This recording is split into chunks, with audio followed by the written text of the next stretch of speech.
कोकणातील प्रत्येक अपडेट जाणून घेण्यासाठी आजच माझे कोकणच्या सोशल मीडिया प्लॅटफॉर्मला लाईक, फॉलो आणि सबस्क्राईब करा. त्या पर्यटन केंद्राचा आत्ताच्या सद्यस्थितीमध्ये शून्य उपयोग आहे. तर गोविंदगडाला जाणारी जी पाकडी आहे ती सरांच्याच माध्यमातून झाली. मुस्लिम समाजाचा जो काही कब्रस्तान आहे त्याला रिटर्निंग वॉल पाहिजे होती, जाण्यासाठी रस्ता पाहिजे होता. तर दोन्ही कामं सरांच्याच माध्यमातून झालेली आहेत. सर, ही जर संरक्षण भिंत नाही झाली तर भविष्यामध्ये आम्हाला नदीमध्ये असं सोडून द्यावं लागेल, एवढी भयंकर ती परिस्थिती आहे. आपल्या गावातील मुलांना पर्यटनाच्या माध्यमातून रोजगार कसा उपलब्ध करता येईल? नमस्कार, माझं कोकणच्या निवडणुकीची रणधुमाळी या कार्यक्रमामध्ये तुम्हा सर्वांचं पुन्हा एकदा स्वागत आहे. एक नवीन उमेदवार, नवीन उमेदाचा आज आपल्यासोबत आहे. आमदार शेखर निकम यांच्या मार्गदर्शनाखाली स्वतंत्र उभा आहे आणि गोळकोट गावाचा विकास करण्याचं स्वप्न ज्याच्या मनात आहे तो आहे विशाल राऊत. विशाल, स्वागत आहे माझं कोकणच्या स्टुडिओमध्ये. राजे सामाजिक प्रतिष्ठानच्या माध्यमातून तुझी ओळख झाली. कशा प्रकारे सामाजिक कार्य आहे हे बऱ्याच जणांना माहिती आहे, पण आता ज्यांना माहिती नाही त्यांना आपण माझं कोकणच्या माध्यमातून 2.5 लाख सबस्क्रिप्शन असलेल्या चॅनलवर आपण आज इंटरव्ह्यू घेतोय. काय सांगशील, कशा प्रकारे राजे सामाजिक प्रतिष्ठानच्या वतीने आपण कामे केलेली आहेत की ज्याच्यामुळे शेखर सरांना असं वाटलं की हा उमेदवार माझा असू शकतो? नमस्कार. सर्वप्रथम मला या ठिकाणी मुलाखत देण्यासाठी किंवा माझे विचार मांडण्यासाठी आपण या ठिकाणी मला बोलवलं, त्याबद्दल आपले मनापासून आभार. आणि आपला एवढा मोठा सबस्क्रिप्शन असलेला हा चॅनल आहे आणि त्या चॅनलच्या माध्यमातून माझे विचार मी नक्कीच माझ्या लोकांपर्यंत किंवा आपल्या चिपळूणवासियांपर्यंत मी पोहोचवण्याचा प्रयत्न करेन. आज आपले चिपळूणचे कार्यसम्राट आमदार आदरणीय शेखर निकम सर यांच्या माध्यमातून राष्ट्रवादी अजित पवार गट या पक्षाकडून मला आमच्या गोळकोट प्रभाग क्रमांक 1 या वॉर्डमधून मला या चिपळूण सार्वत्रिक निवडणुकीमध्ये उमेदवारी मला त्याने दिलेली आहे. माझ्यासारखा सामान्य माणूस, म्हणजे अगदीच तळागाळात असणारा माणूस एका विचारानं किंवा एका दृष्टिकोनातून काम करत असताना, म्हणजे सुरुवातीपासूनच आमचं जर घरानं बघितलं तर आमची घरानंच हे सेवाभावी काम करणार आहे.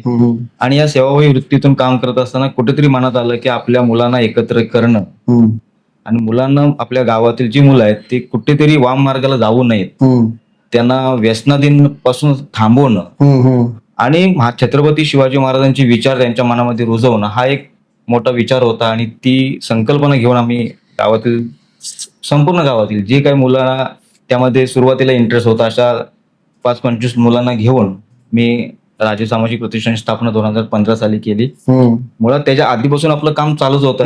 वेगवेगळ्या माध्यमातून मुलांना एकत्र घेऊन हे सगळ्या गोष्टी आपण करत होतो, पण कुठेतरी एक नाव पाहिजे, एक बॅनर पाहिजे, म्हणून सर्व मुलांची एक बैठक घेऊन 2015 आम्ही राजे सामाजिक प्रतिष्ठान संस्थेची स्थापना केली. आणि या राजे सामाजिक प्रतिष्ठानची स्थापनेचा मूळ हेतू काय होता, तर आपण आपला जो काही किल्ला आहे गोविंदगड, जो चिपळूणचा मानबिंदू आहे, या चिपळूणचा मानबिंदू असलेला ऐतिहासिक किल्ल्याला, गोविंदगडाला एक ऊर्जित अवस्था प्राप्त करून देणं आपलं काम आहे. कारण छत्रपती शिवाजी महाराजांच्या पदस्पर्शाने पावन झालेला ही भूमी आहे, हा आपला गोविंदगड आहे. त्या गोविंदगडाची आजची परिस्थिती काय आहे, एक कुठंतरी मनात असलेली जी सल आहे ती मुलांमध्ये बोलून दाखवल्याच्या नंतर मुलांमध्ये ते एक चैतन्य, छत्रपती शिवाजी महाराज म्हटल्यानंतर आपोआपच मुलांमध्ये एक चैतन्य, ऊर्जा येते. आणि तो भाग होता, मुलांनी एकत्र आले. किती ग्रुप आहे आपला राजे सामाजिक? आता आपल्या प्रतिष्ठानमध्ये ऍक्टिव्ह मध्ये एक 25 ते 30 मुलं नक्की असतात. आणि कशा कशा प्रकारचे सामाजिक उपक्रम आपण गोळकोटमध्ये केलेले आहेत? प्रतिष्ठानच्या रजिस्ट्रेशन होण्याआधीच 2015ला, म्हणजे 23 जानेवारी 2024, 25 जानेवारी 2015ला पहिल्यांदाच आमच्या गावामध्ये डॉक्टर भिलवडे म्हणून आहेत आणि आम्ही त्यांची चर्चा करत असताना काहीतरी करायचं आहे एक विचार होता मनामध्ये. त्यांनी सहज म्हणाले की एखादा आरोग्यविषयक शिबिर घ्या. म्हटलं ठीक आहे, आरोग्य शिबिर तर डॉक्टर म्हणतात, आपण सुरुवात करतोय, त्यातलं फार असं त्यावेळेला माहित नव्हतं की नेमकं कशा पद्धतीने काम केलं पाहिजे वगैरे. आणि मग त्यांनी सांगितलं की एखादा ब्लड डोनेशन कॅम्प घ्या. मग आम्ही तो डोनेशन कॅम्प घेतो, कसं करायचं, काय करायचं, मुळात काहीच माहिती नव्हतं. पण डॉक्टरांनी सल्ला दिला आणि आपल्या मुलांमध्ये त्यावेळेला जी मुलं बऱ्यापैकी त्यांना माहिती होतं अशा मुलांनी एकत्र आम्ही आपल्या डेरवनचं हॉस्पिटल आहे वालवालकर, तिथे जाऊन त्या टीमशी आम्ही चर्चा केली. त्याने आम्हाला करण्याचं मान्य केलं आणि तो कार्यक्रम ठरला 25 जानेवारी 2015. कशा कशा प्रकारचे करतो, एकूण कार्यक्रम सांगायला लागेल? नाही, नक्कीच. म्हणजे ही सुरुवात आहे माझी. म्हणजे प्रतिष्ठानच्या कुठेतरी आपण काहीतरी करतो आणि मग ती सुरुवात कशी होती ती, तर मग तो कार्यक्रम आम्ही आयोजित केला आणि एक कशाची माहिती नसताना तो देवीच्या आशीर्वादानं म्हणा किंवा लोकांनी केलेला आशीर्वाद सहभागामुळे तो कार्यक्रम एवढा छान झाला की असं वाटलं की आता आपण काही करू शकतो आपल्या सगळ्याच टीमला. म्हणजे त्यावेळेला जी मुलं प्रतिष्ठानमध्ये होती ती अगदी 14, 15, 16 अशाच वया गटातली मुलं होती. म्हणजे वासरात लंगडी काही शहाणी असा एक मी होतो. अशा पद्धतीने ते काम करते एक ऊर्जा मिळाली किंवा आम्हाला ती एक प्रेरणा मिळाली की आपण हे काही करू शकतो. आता आपण वॉर्डकडे जाऊया. वॉर्ड रचनेमध्ये किती वाड्या आहेत, किती मोहल्ले आहेत, किती मतदारसंघाचा हा वॉर्ड आहे, किती मतदान आहे? आमच्या प्रभाग क्रमांक 1 मध्ये गोळकोट मधलं प्रभाग क्रमांक 1B मध्ये मी आता उमेदवारी अर्ज दाखल केला आहेच.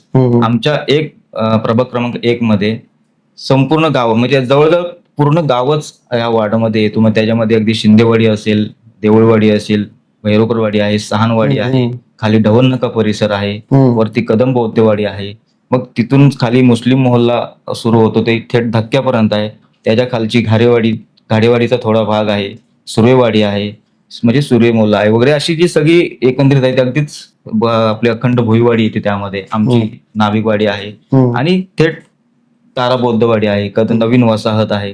असं संपूर्ण किल्ला जो सभोवताली जो काय भाग आहे हा संपूर्ण प्रभागामध्ये आमच्या येतोय.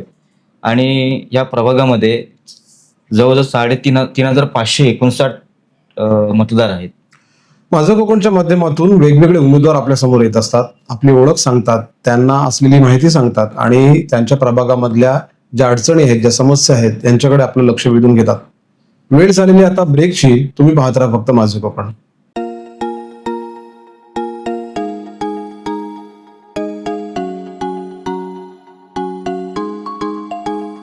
नमस्कार. ब्रेक नंतर पुन्हा एकदा स्वागत आहे. माझं कोकणच्या निवडणुकीची रणधुमाळी कार्यक्रम सुरू आहे. वॉर्ड नंबर 1 मधून उमेदवार आहेत विशाल राऊत, चिन्ह आहे घड्याळ आणि त्यांचे पाठीराखे आहेत आमदार शेखर निकम. विशाल, शेखर सरांनी या वेळेला रूटवर काम करणारी जी मंडळी आहे त्यांना निवडलेलं आहे. बऱ्याचशा नवीन चेहऱ्यांना संधी दिली आहे. म्हणजे आतापर्यंत चिपळूणच्या विकासासाठी बरीच ज्येष्ठ मंडळी धडपडत होती. आता नवीन फळी यायला पाहिजे असं शेखर सरांचं मत आहे. तुमच्या नजरेमधून वॉर्ड मधली अशी कोणत्या अडचणी दिसतात की ज्या असं वाटतं की नाही हे माझ्या गोळकोटला व्हायला पाहिजे, हे मोठ्या शहरांमध्ये होतात ते माझ्या वॉर्डमध्ये तरी व्हायला. शहराचं आपण नंतर बोलू, पण वॉर्डमध्ये कोणकोणत्या समस्या दिसतात?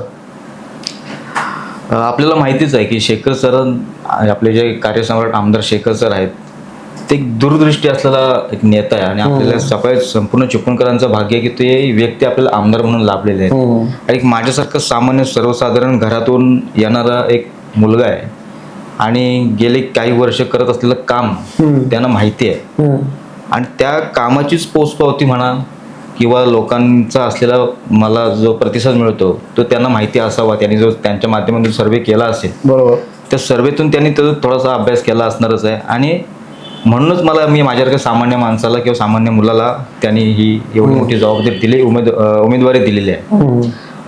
गावामध्ये समस्यांचा जर विचार केला तर अशा ज्या महत्त्वाच्या समस्या आहेत, म्हणजे आता सगळ्यांनाच माहिती की सर्वात मोठी समस्या जी आहे ती आपल्या स्मशानभूमीची संरक्षण भिंत. हे आमच्या गावातील कोणत्याही उमेदवाराला जरी विचारला तरी तो हाच पहिला प्रश्न घेणार आहे, कारण तो अत्यंत जिव्हाळ्याचा आणि गरजेचा प्रश्न आहे. मागच्या प्रचार सभेमध्ये आमदारकीच्या प्रचार सभेला मीच भाषणामध्ये म्हणालो होतो सरांच्या समोरच म्हणालो होतो, सर ही जर संरक्षण भिंत नाही झाली तर भविष्यामध्ये आम्हाला नदीमध्ये असं सोडून द्यावं लागेल, एवढी भयंकर ती परिस्थिती आहे. आणि हे बोलल्याच्या नंतर नुसतं बोलून मी थांबलो नव्हतो. इलेक्शनच्या नंतर निकाल लागला, निकालाच्या नंतर मी सातत्यानं सरांच्या ह्या विषयावरती पाठपुरावा करतोय आणि सरांनी या ठोकमधून त्यांचे जे ठोक निधी जो म्हणतो आपण त्या ठोक निधीतून या संरक्षण भिंतीसाठी त्यांचं एस्टिमेट वगैरे सगळ्या गोष्टी बऱ्यापैकी झालेल्या आहेत. सरांच्या माध्यमातून ते होणारच आहेत. जवळपास अगदी 50% काम झालंय म्हणा, थोडासा बाकी हो. म्हणजे माझं जर प्राधान्य पहिलं असणार आहे की ती संरक्षण भिंत होणं.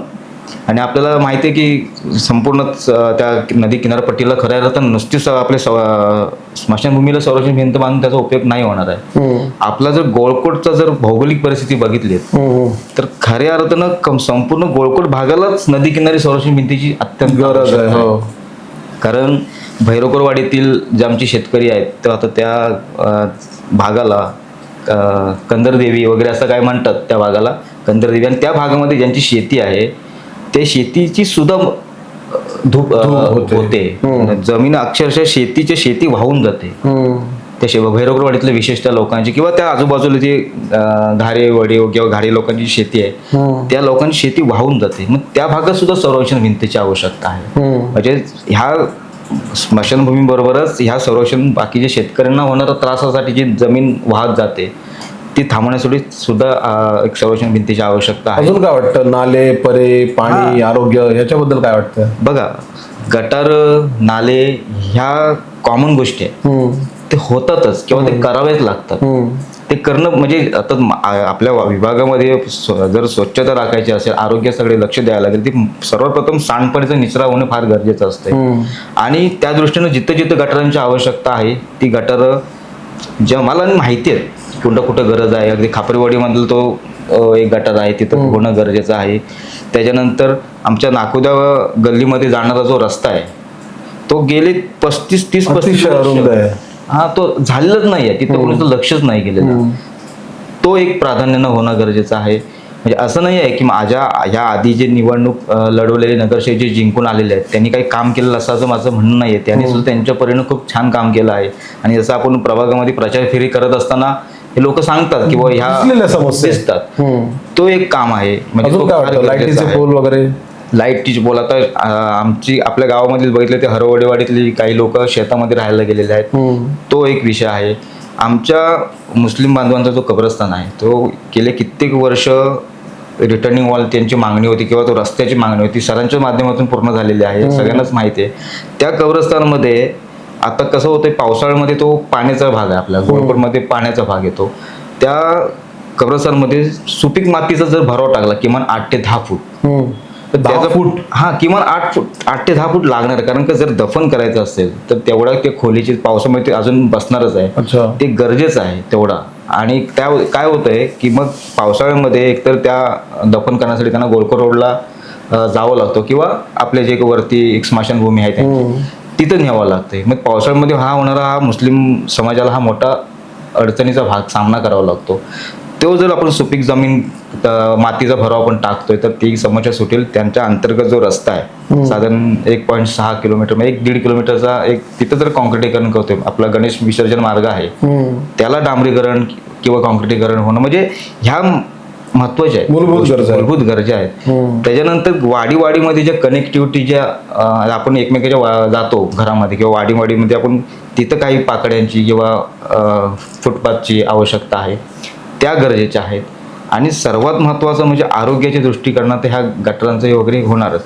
पण माझा थोडासा एक वेगळा विचार असा आहे की ह्या गोष्टी आपण करणारच किंवा मला संधी मिळाली किंवा लोक मला संधी ज्यावेळेला देतील ह्या गोष्टी माझ्या प्राधान्य होणारच आहे, मी करणारच आहे.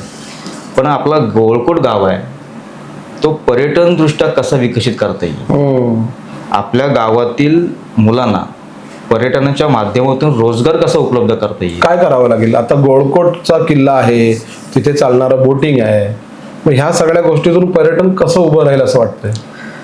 बघा, गोळकोट एक चिपळूणचा मानबिंदू ऐतिहासिक ठेवा आहे. छत्रपती शिवाजी महाराजांच्या पदस्पर्शन झालेला हा एक भूमी आहे. गोळकोट वरती आता आम्ही राजे सामाजिक प्रतिष्ठानच्या माध्यमातून गेले 10-12 वर्ष काम करतोच आहे. आता आम्हाला तिथल्या अडचणी माहिती आहेत किंवा तिथं काय केलं पाहिजे. आपण जर त्या गडावरती एक शिवसृष्टी सारखा एखादा प्रोजेक्ट आपण राबवला तर त्या शिवसृष्टीसाठी बघण्यासाठी येणारे जे पर्यटक आहेत तिथेच आपल्याच गावातील लोकांनी छोटे मोठे जर व्यवसाय उभे केले तर ऑटोमॅटिक तिथून रोजगार डेव्हलप होणार आहे. म्हणजे नाही म्हटलं आज प्रतिष्ठानच्या माध्यमातून आपल्या ग्लोबल टुरिझमनी सहकार्य केलं होतं, देवस्थानी आपल्याला सहकार्य केलं होतं, आपल्या तोफा काढायला ज्या गेले 250-300 वर्ष गोळकोट धक्क्यावरती 15 उलट्या काढलेल्या होत्या. तर त्या तोफा काढल्याच्या नंतर आपण गडावरती संवर्धित केलेला छानसा कटडा बांधलेला आहे आपण, आणि त्या ठेवल्याच्या नंतर गोळकोट किल्ल्यावरती येणाऱ्या पर्यटकांची संख्या प्रचंड वाढली. म्हणजे आम्ही एक सुरुवातीला 2015 मला आठवतंय मी दिवसभर थांबलो होतो किल्ल्यावरती. मी म्हणजे 2 दिवस रविवारचा शनिवार रविवारचा 1-2-3 दिवस मी जायचो सतत, दिवसभर थांबत होतो आणि येणाऱ्या लोकांची फक्त नोंद ठेवत होतो की किती लोक येत आहेत, 5, 10, 25, 50.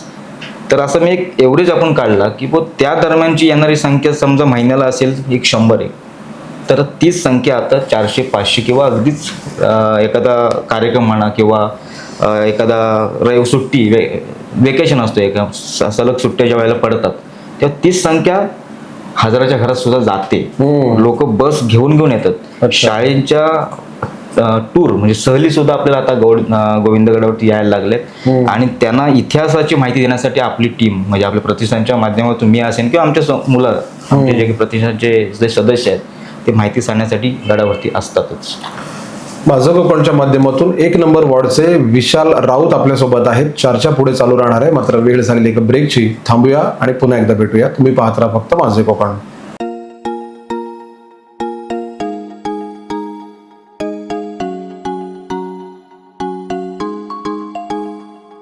ब्रेक नंतर पुन्हा एकदा स्वागत आहे. कार्यक्रम सुरू आहे. निवडणुकीची रणधुमाळी. उमेदवार आहेत विशाल राऊत. विशाल, गोळकोट आता पर्यटनच्या दृष्टीने चांगलं गाव आहे, असं चांगलं स्थळ आहे असं म्हणतात. बरेचसे रील व्हिडिओज व्हायरल होतात. तिथले बोटिंगचे, किल्ल्यावरचे ड्रोन शूट्स पाहायला मिळतात. त्रिपुरारी पौर्णिमेचे ड्रोन व्हिडिओ पाहायला मिळतात. काय अजून व्हायला पाहिजे गोळकोटच्या किल्ल्याच्या आजूबाजूला? तिथले मैदान आहेत, काय करावं असं वाटतं अजून? गोळकोटमध्ये आपला जो गोळकोट धक्क्याचा जो आपण पहिलं मैदान म्हणतो गावात, तो मैदानाची खऱ्या अर्थानं आता तिथल्या लोकांना किंवा आपल्या खेळाडूंना जे उदयमुख खेळाडू आहेत त्यांना त्या मैदानाची अत्यंत गरज आहे. आणि त्या मैदानाला कंपाऊंड वॉल असणं फार गरजेचं आहे. आणि सर्वात महत्वाचं काय आहे तर त्या मैदानाची शासन दरबारी नोंद नाही आहे. त्याची नोंद होणं अत्यंत गरजेचं आहे. त्याची जर नोंद झाली, जसा आमदार शेखर निकमांच्या माध्यमातून आपल्या गावात शिंदेवाडी मैदानाचं जी काही कंपाऊंड वॉल वगैरे झाली, तिथे डागडोजी झाली, पूर्ण मैदानाची डेव्हलपमेंट तिथे झाली, तशीच डेव्हलपमेंट किंवा ती कंपाऊंड वॉल आपण ह्या मैदानाला करू शकतो. ते अत्यंत गरजेचं आहे खेळाडूंसाठी. आणि काय होतंय आता वाळू व्यवसाय, त्या बाजूला वाळू व्यवसाय असल्या कारणानं येणारी जी काही वाहतूक आहे त्या वाहतुकीला सुद्धा अडचण होणार नाही, त्या मुलांना अडचण होणार नाही आणि तो एक विना व्यत्यय खेळ तिथे होऊ शकतो. म्हणजे ती फार गरजेची. पर्यटनाच्या दृष्टीतून काही वर्षापूर्वी काही नेत्यांनी गोळकोटच्या नदी किनारी जॅकवेल जिथे आहे तिथे एक पर्यटन केंद्र बांधलेलं होतं. कितपत त्याचा उपयोग होतो? त्या पर्यटन केंद्राचा आत्ताच्या सद्यस्थितीमध्ये 0 उपयोग आहे. मला जर विचारलं तर त्या पर्यटन केंद्राची आता तिथे आवश्यकता नाही. तर आता जर तिथं जर इमारत आहे ती जर आपल्याला त्याच्यामध्ये थोडीशी डेव्हलपमेंट करता आली तर तिथे एक कम्युनिटी हॉल छान होऊ शकतो. आसपास तिथे तारा बौद्धवाडी आहे, नवीन वसाहत आहे, शेजारीच आपली भुईवाडी आहे, मुस्लिम वस्ती आहे.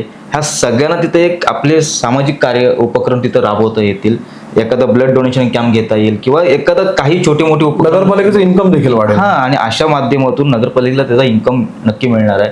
तुम्ही जर म्हणजे माझा तर नक्की प्रयत्न असणार की अशा तिथे थोडासा हॉल मोठा करून, तिथे छोटा हॉल आहे पण तो हॉल पुरेसा नाही आहे, तर तो हॉल मोठा केला, समोर नदी आहे, छान निसर्ग सौंदर्य आहे, छोटासा गार्डन डेव्हलप केला तर अजून तिथे लोकांचं ये-जा वाढेल. तिथे नुसतं फेरी बोट किंवा बोटिंगचं तिथं काही होणार नाही, कारण का आपल्याला माहिती ओटी असते. पाणी एकदा ओढला की होऊच शकत नाही. तिथे भरती येईल त्यावेळेला आपण काय वाट बघत बसणार आहे का? एखादा टुरिस्ट बोटीमध्ये बसला आणि पाणी ओढतंय तर मग शक्य नाही होणार तसं. पण तिथे ती एखादा कम्युनिटी हॉल होणं गरजेचं आहे. ती गरज आहे तिथल्या विशेषतः लोकांसाठी संपूर्ण. तो एक होईल.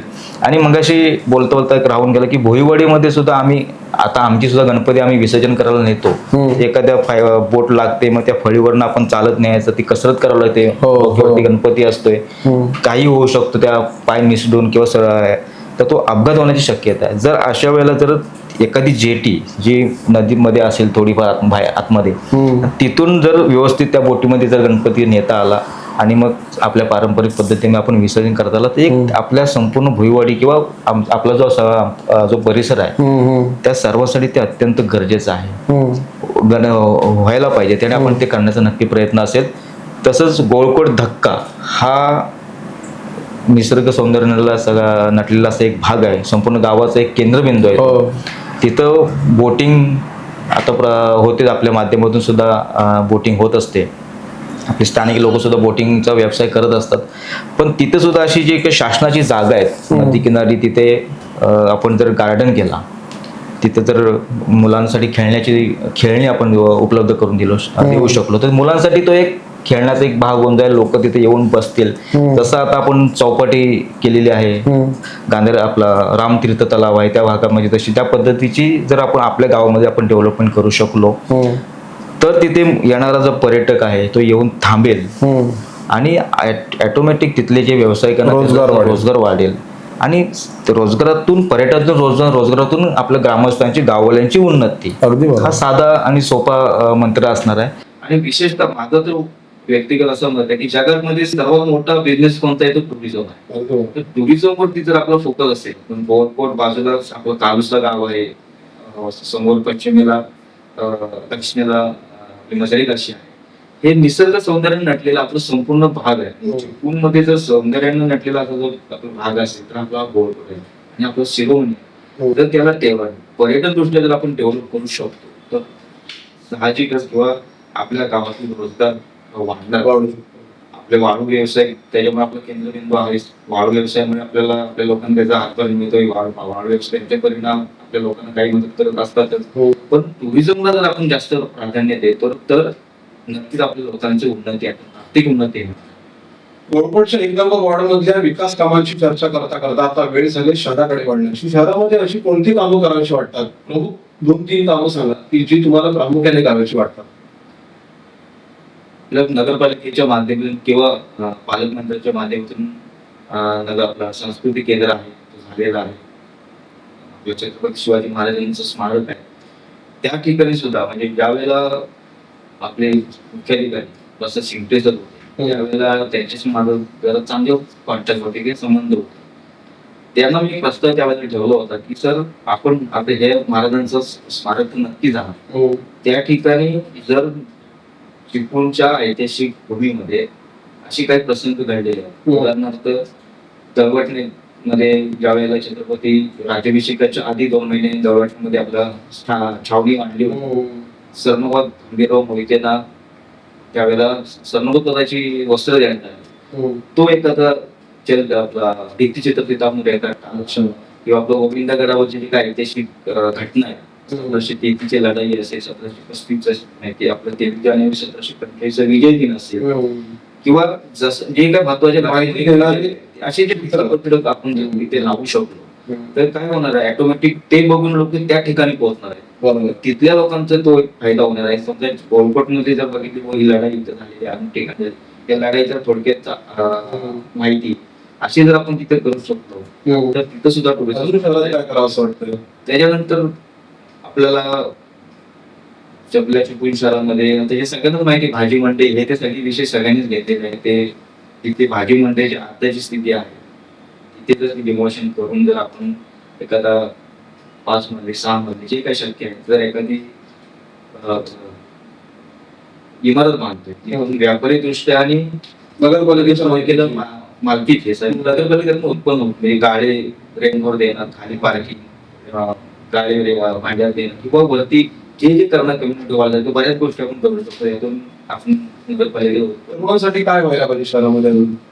तरुणांसाठी नगरपालिकेच्या माध्यमातून आरोग्यासाठी महत्वाची व्यायामशाळा आहे. एक व्यायामशाळा आपल्या केंद्राजवळ आहेच. अजून काही ठिकाणी व्यायाम नगरपालिकेच्या माध्यमातून होणार आहे. युवकांसाठी रोजगार उपलब्ध करण्यासाठी काहीतरी मार्ग. बचत गटांसाठी काय करायला पाहिजे असं वाटतं? बचत गट हा सर्वात महत्वाचा प्रश्न आहे. हा बचत शासनाची संकल्पनाच ही आहे की बचत गटातून माध्यमातून महिला सक्षमीकरण करणं, आर्थिक सक्षमीकरण करणं. पण आता बचत गटांचा बघण्याचा दृष्टिकोन थोडासा बदललेला आहे. मला असं वाटतं की या बचत गटाच्या माध्यमातून जो मूळ हेतू आहे की महिलांनी आपले छोटे छोटे उद्योग त्यातून डेव्हलप करणं ज्यांना जे शक्य आहे, अगरबत्ती असेल, मेणबत्ती असेल किंवा सगळं अशा पद्धतीने जर आपण छोटे छोटे उद्योग सुरू केले तर आपल्याला त्यातून जास्त आर्थिक फायदा होऊ शकतो आणि महिला ह्या सक्षमीकरणाकडे जातील. नगरपालिकेच्या माध्यमातून मात्र ह्याकडे आपण जास्त लक्ष देणं गरजेचं आहे आणि ते फार गरजेचं आहे. आमदार शेखर निकम यांच्या माध्यमातून अनेक कामं झाली आहेत. वॉर्डमध्ये अशी किती समाधानकारक कामं झाली आहेत की जी आपण नागरिकांना सांगू शकतो की शेखर सरांच्या माध्यमातून वॉर्डमध्ये ही कामं झाली, शहरामध्ये झाली?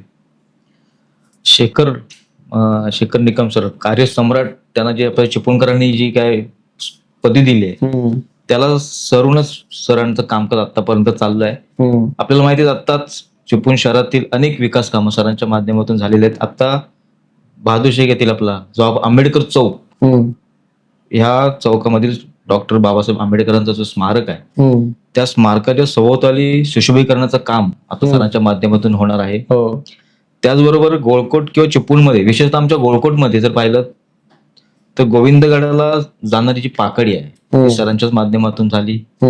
मुस्लिम समाजाचा जो काही कब्रस्तान आहे त्याला रिटर्निंग वॉल पाहिजे होती, जाण्यासाठी रस्ता पाहिजे होता, तर दोन्ही कामं सरांच्याच माध्यमातून झालेली आहेत. त्याच्यानंतर आपल्या भुईवडीमध्ये जो समाज मंदिर आहे, त्या समाज मंदिराला सरांच्या माध्यमातून एक 40 लाखाचा निधी उपलब्ध झालेला आहे. ती इमारत बांधण्यात आलेली आहे. खतिजा हायस्कूल जो आहे, त्या खतिजा हायस्कूल सुद्धा सरांच्या माध्यमातून निधी मिळालेला आहे. असे अनेक काम, म्हणजे आमच्याच गोळकोट भागामध्येच जवळजवळ एक 2 ते 3 कोटीची कामं सरांच्या माध्यमातून झालेलं आहे. खेळाचं मैदान आता डेव्हलप झालेलं आहे शिंदेवाडी येथील. अशी अनेक कामं आहेत, पण त्यातलं एक काम मात्र अजून सरांच्या माध्यमातून किंवा मीच आता तो करणार आहे प्रामुख्यानं. त्याच्यामध्ये आमच्या कदम बौद्धवाडीतील जो रस्ता आहे वर जाणारा, तो रस्ता आता फार गरजेचा आहे. त्यांची तिथे खूप अडचण होत असते. त्यांना संरक्षण भिंतीची तिथे अत्यंत गरज आहे. त्यांचं पुनर्वसन आता शाळेमध्ये त्या लोकांचं झालेलं आहे. तिथं अत्यंत ती खूप वाईट त्या जागेची परिस्थिती आहे. तिथून त्यांना बाहेर काढणं, त्यांच्या जागेमध्ये कसं आणता येईल, त्यांच्या मूळ जागेवरती जर संरक्षण भिंत जर बांधता आली तर त्यासाठी माझं प्रामुख्यानं तिथे लक्ष असणार आहे. शहरामध्ये काय वाटतं अजून करावं? शहरामध्ये जर आता बघितलं ना तर आपल्या ह्या पावसाळ्यामध्ये विशेषतः लाईट जाण्याचं प्रमाण खूप असतो. आणि गोळकोट असेल, पेटमाप असेल, शंकरवाडी, मोरादपूर या भागामध्ये एखादी झाडाची फांदी पडली तरी लाईट गेली की किमान तास 2 तास त्या बघायला नको. अशा वेळेला जर नगरपालिकेच्या माध्यमातून सौर दिवे लावण्यात आले तर ऑटोमॅटिक ते लाईट तिथे अंधार राहणार नाही, लाईट प्रकाश असेल आणि मेंटेनन्स सुद्धा असणार नाही. कमी खर्चामध्ये या सगळ्या गोष्टी होतील आणि नगरपालिकेचा निधी सुद्धा वाचेल त्यासाठी. आणि शहरामध्ये जे प्रमुख ठिकाण आहेत, म्हणजे आता आपला चिंचा नाका असेल, बहादूर शेख, आपला आंबेडकर चौक, बहादूर शेख नाका असेल, आपला गांधी चौक असेल, बाजार ब्रिज असेल, आमची गोळकोट कमानी जवळचा भाग असेल, आपला सरावात इथं आता मगर पॉइंट आहे, तिथे सुद्धा आपण डेव्हलपमेंट करू शकतो. आता तिथं जर आपण चांगल्या पद्धतीने लोकांना बसण्यासाठी जर व्यवस्था केली, तिथं सुद्धा खूप पर्यटन वाढण्यासारखं आहे. तिथे लोक येत असतात खास मगरी पाहण्यासाठी. अशा ठिकाणी जर आपण हॅमॅक्स लावले, दिवे लावले तर एक शहर हा शहरासारखा दिसेल आणि प्रकाशमान दिसेल, शहर उजळून दिसेल. यासाठी शहरामध्ये ह्या सर्व गोष्टींची अत्यंत गरज आहे. आणि माझ्या माध्यमातून शासनाकडे ह्या सर्वमान्य आदरणीय शेखर निकम सरांच्या माध्यमातून या निधीसाठी मी पाठपुरावा करेन किंवा त्यासाठी ते करण्याचा माझा प्रामुख्याने प्रयत्न असेल. माझं कोकणच्या माध्यमातून वेगवेगळ्या उमेदवारांशी आपण गप्पा मारतो. 1 नंबर वॉर्ड मधून विशाल राऊत आज सोबत आहेत. वेळ झाली इथे थांबण्याची. जाता जाता नागरिकांना कशा प्रकारचं आवाहन कराल? नमस्कार, मी विशाल राऊत, आपल्याच गावातील एक सामान्य मुलगा आहे. तुमच्या सेवेसाठी या नगरपालिकेच्या निवडणुकीसाठी उभा आहे. तुम्ही मला लहानपणापासून ओळखताय. गावामधील छोटी मोठी कामं, अगदी आता माझी अशी ओळख झाली की रक्त लागला की पिंट्याला हाक मारा, पिंट्याला फोन करा. गावातील कुठलाही व्यक्ती असू दे, कुठलाही समाजातील व्यक्ती असू दे, की रक्ताची गरज लागली की तातडीनं पहिला फोन मला असतो. आठवड्यातले किमान 4 फोन मला रक्तासाठी असतात आणि तो माझ्याकडनं तो मी प्रयत्न करत असतो किंवा त्याची तरतूद करतो. मी स्वतः 18 वेळा रक्तदान केलेलं आहे. आणि त्याच्यामुळे तुम्ही माझ्या या कामाची पोचपावती म्हणा किंवा विशेषतः अजून थोडासा मला तुम्ही आता थांबायला सांगितलं पण थोडासा बोलतो की शेतकऱ्यांसाठी आपल्या गावातील जे शेतकरी आहेत त्या शेतकरी वर्गासाठी आपण आता पारंपरिक शेतीला धरून तो आधुनिकतेकडे जायला पाहिजे. शेतीला पूरक व्यवसाय केले पाहिजेत. विशेषतः दुग्ध व्यवसाय आता आपल्या माध्यमातून जर त्यांना आपण व्यवस्थित मार्गदर्शन, शेतीविषयक मार्गदर्शन करतोय, आपल्या प्रतिष्ठानच्या माध्यमातून शेतीविषयक मार्गदर्शन चालूच असतं. पण आधुनिक आपल्या जे कृषी अधिकारी आहेत त्यांच्या माध्यमातून जर आपण विविध शेतावरती जाऊन, त्या बांधावरती जाऊन जर उपक्रम केले तर लोकांमध्ये ती शेतकऱ्यांना जास्त त्याची माहिती पोहोचेल आणि दुग्ध व्यवसाय आता ही खरंच गरज आहे. दुग्ध व्यवसाय असेल, शेळी पालन असेल, कुक्कुट व्यवसाय असेल, म्हणजे शेतीला पूरक हे सगळे व्यवसाय आहेत. त्यातून आपल्या शेतकऱ्यांची उन्नती कशी करता येईल, आर्थिक उन्नती, यासाठी माझा एक प्रयत्न असणार आहे. हे सर्व करण्याचा माझा मानस आहे. त्यासाठी तुम्ही आपल्या गावातील सर्व नागरिकांना हात जोडून विनंती आहे की मी एक सर्वसामान्य मुलगा आहे. तुम्ही मला आपल्या सेवेसाठी ह्या चिपळूण नगरपालिकेमध्ये नगरसेवक म्हणून मला पाठवालच अशी मला आशा आहे किंवा अपेक्षा आहे. माझी निशाणी आहे घड्याळ. त्या घड्याळात 2 नंबर माझा घड्याळ निशाणी आहे. 2 नंबरवरती माझा बटन आहे. तो तुम्ही दाबावा आणि मला प्रचंड मतांनी विजयी करा. धन्यवाद. आमदार शेखर निकम यांच्या प्रयत्नाने चिपळूण शहरामध्ये अनेक विकास कामं झाली. ही विकास कामं पुढे देखील होत राहतील असा शब्द त्यांचे शिलेदार जे आता नगरसेवक पदासाठी उमेदवार आहेत ते सगळे जण देत आहेत. याचा पाठपुरावा ते करत असताना त्यांना किती बळ नागरिकांकडून मिळेल हे आता पाहण्यासारखं आहे. वेळ आता इथे थांबण्याची झालेली आहे. तुम्ही पाहत राहा फक्त माझे कोकण.